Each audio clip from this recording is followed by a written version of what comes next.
Hello ladies and gentlemen, those in between, welcome to my YouTube channel. My name is Everett, and for today's video, we're going to be reacting to Finland ranked world's happiest country for 9 straight years.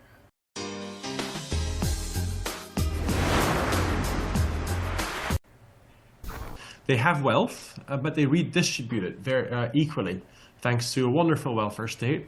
They have high and healthy life expectancy and great access and affordable access to physical care and physical health facilities, including also, and in addition to that, mental health facilities. And then I think the thing that people typically underrate, which is the importance of social support and the quality of our social lives.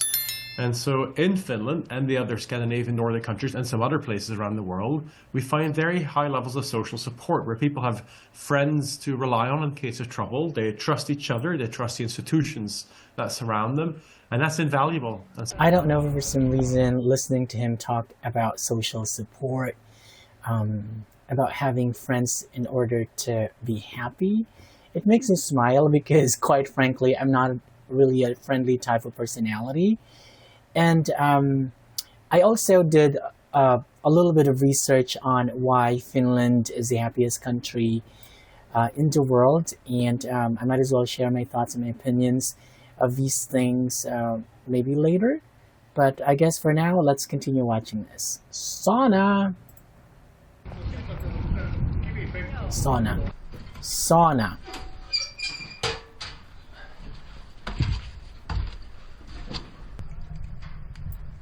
Sauna.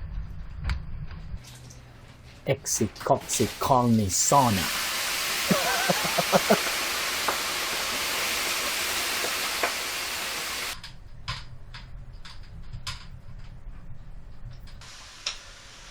Exit, coxit, call me sauna.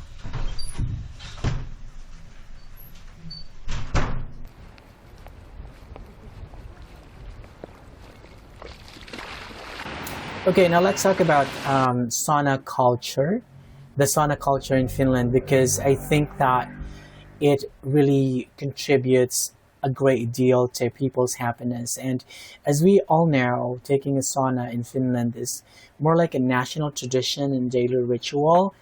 And that is why last year, I remember when I was obsessed with Kai's Bastu, because there were some people who couldn't understand why in the world so many people were like obsessed with the song Bastu, because the lyrics of the song were not meaningful in any way, shape, or form.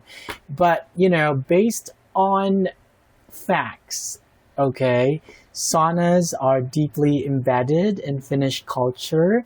It's something that's considered sacred and holy, because, you know, you can mock everything, but not their sauna culture. You know what I mean? So saunas are deeply embedded in Finnish culture, and almost every home has one. And many Finns visit the sauna several times a week. So this regular ritual provides consistency and comfort, which contributes to a sense of well-being. And regular sauna use promotes relaxation. It improves circulation, detoxification, and stress reduction. So lower stress hormones and better cardiovascular health directly enhance both physical and mental happiness. But you know what? In the Philippines, like I said in my previous reaction videos, it's quite expensive to take a sauna here. Yeah. I hardly ever take a sauna.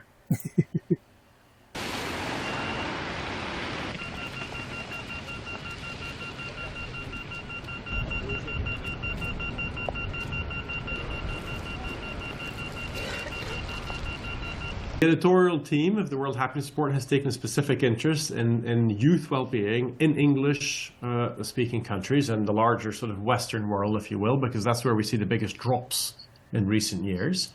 And this year's World Happiness Report is paying special attention to the role of social media in possibly explaining drops in well-being, in youth well-being in the West, English-speaking countries, and possibly elsewhere. Okay, the use of social media.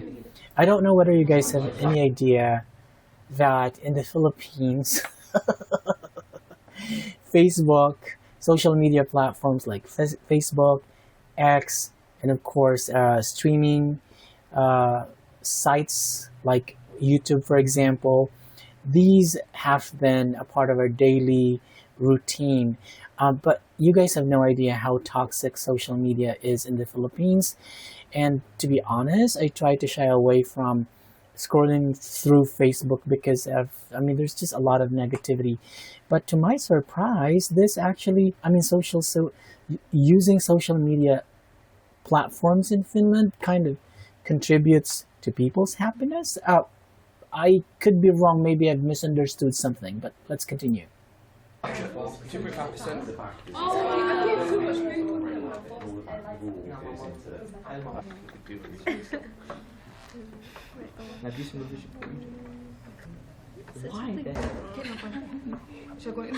This literally applies to you. Oh, I don't know. It's so like. And in this report, we investigate the role that social media plays. And the answer is, it's complex. It very much depends on what platform people are using, who's using it, how they're using it, for how long. Honourable Senators, the committee has considered the online safety... In my case, I'm actually thinking and considering social media detoxification. Yeah, my gosh, I hate topics like politics, for example, and like all of these things happening in the world right now. It's just really, really stressful. But anyway, let's move on. Media Minimum Age Bill 2024.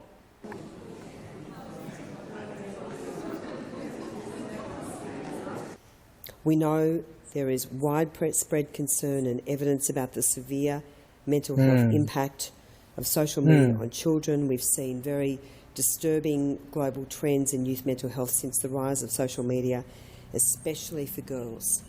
So if it's algorithmically pushed, mostly influencer-type content that is passively consumed, we find that the impact is less great than when it is a platform to try to connect people socially.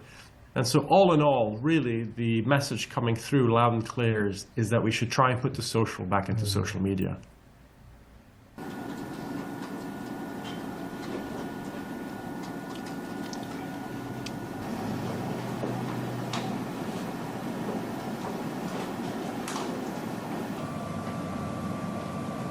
Oh, wait. Due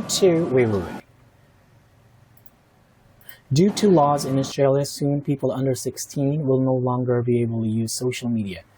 I like that.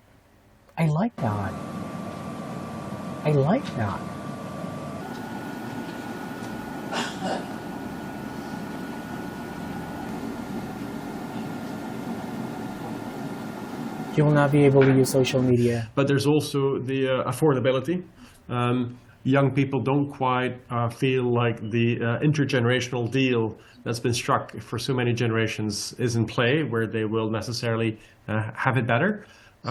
The anxieties about the labor market, if you're graduating today from university or a tertiary degree, good luck trying to catch up with ChatGPT.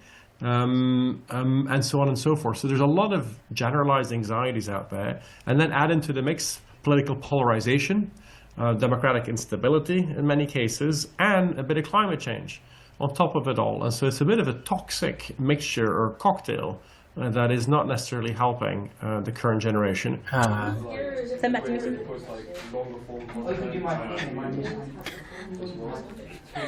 Okay, so guys, now before I wrap this video up, I would like to share some of the things that I found out before filming this reaction video. In Finland, citizens enjoy universal health care, free education from preschool to university, and generous parental leave. Wow. And unemployment support. So knowing basic needs are covered reduces financial anxiety and allows people to focus on family and community and personal growth. And Finland consistently scores high on social support, and that means people feel they have someone to rely on in times of need. And I'm kind of jealous. And Finns enjoy a high degree of freedom to make life choices, including career decisions, where to live, and how to balance work with personal life. And this is one thing that I'm like, oh my God, I wish, we did the same thing here in the Philippines.